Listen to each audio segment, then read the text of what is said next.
Welcome back to Physical Science 20. This is the third video in the HT1.4 section. So in the previous videos we looking at that hidden heat that is involved when heating something up. And it occurs when there is a phase change going from solid to liquid, or liquid to solid, or liquid to gas, or gas to liquid. And it's referred to as the latent heat. And here's some values for some substances that on this table. And of course you'll have access to this table. So the latent heat of fusion. Fusion, again, is another name for melting. So when water goes from solid ice to liquid water, this is the energy associated with it. Or if it goes vice versa, it goes from liquid to solid, i.e. solidification or freezing, this would be the amount of energy released, so it would be considered a negative, as you'll see in some examples that we do. Also vaporization, going from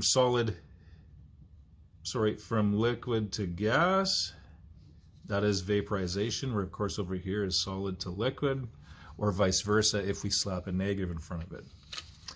And very easy to calculate. These represent joules per kilogram. So if you have more than 1 kilogram or a partial kilogram, you simply multiply by that number to get the energy involved. In the following examples, you'll use specific latent heat of fusion and specific latent heat of vaporization to calculate the heat involved, or total amount of thermal energy absorbed or released when a substance changes state. Some of the questions, you will also determine the amount of thermal energy absorbed or released when a substance warms up or cools down but does not change state. In most cases, you'll use the quantity of heat equation, Q equals mc delta T, like we've been using, that you learned earlier. Note that Q represents both latent heat and quantity of heat. So it actually represents both. The reason is that both are measured in the amount of thermal energy absorbed or released. The only difference is that latent heat relates a substance changing state. So that latent, the word for hidden, occurs when something is changing state. Whereas quantity of heat relates to how much energy is involved when it's warming up, when it's in one phase. Now one thing you may want to do is turn back to this page. So solid, liquid, gas, gas, liquid, solid. You can see that those are the increasing or decreasing regions of the graph. And of course, that's where we use Q equals mc delta T. Q equals mc delta T. So that's used here, here, and here. When it is in one phase only, whether it's solid, liquid, or gas.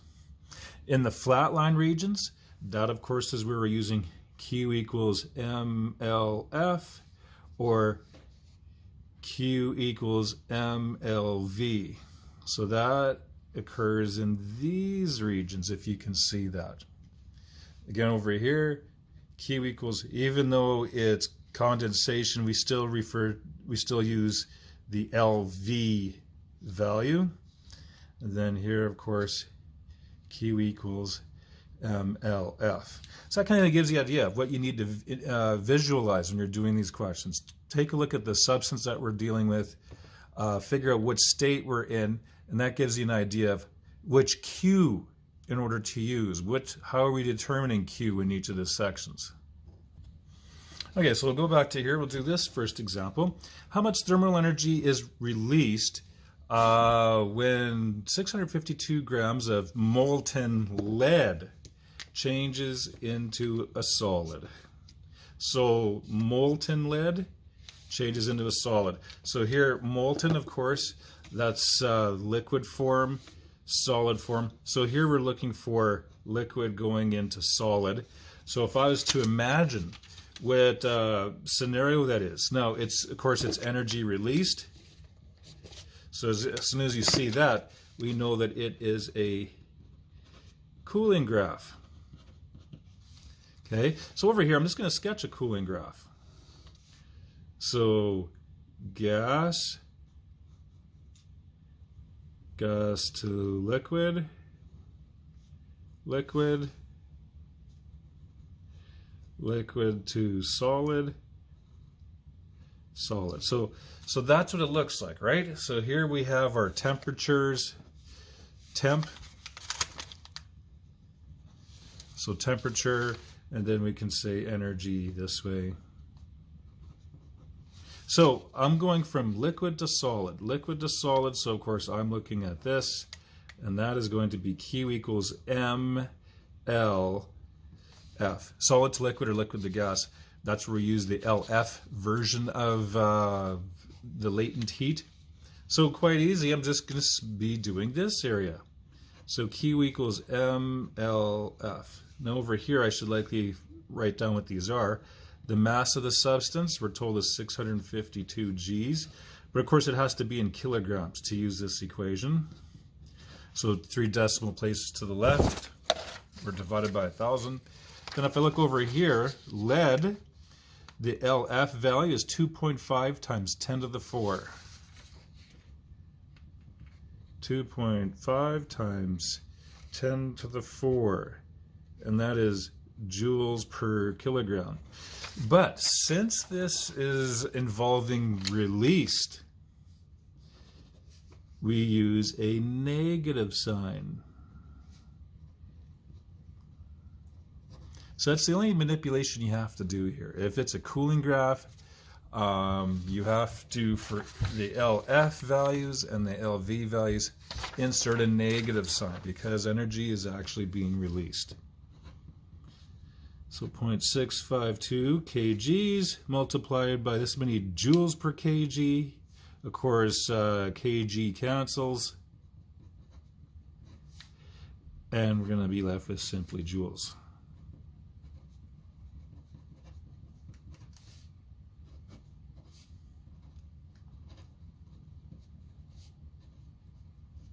Oops. And of course, negative due to energy released. Okay, so cooling graphs, energy is released. Heating graphs, of course, it's absorbing energy, so we're using positive values. Let's look at the next one. Ethyl alcohol is a liquid at room temperature.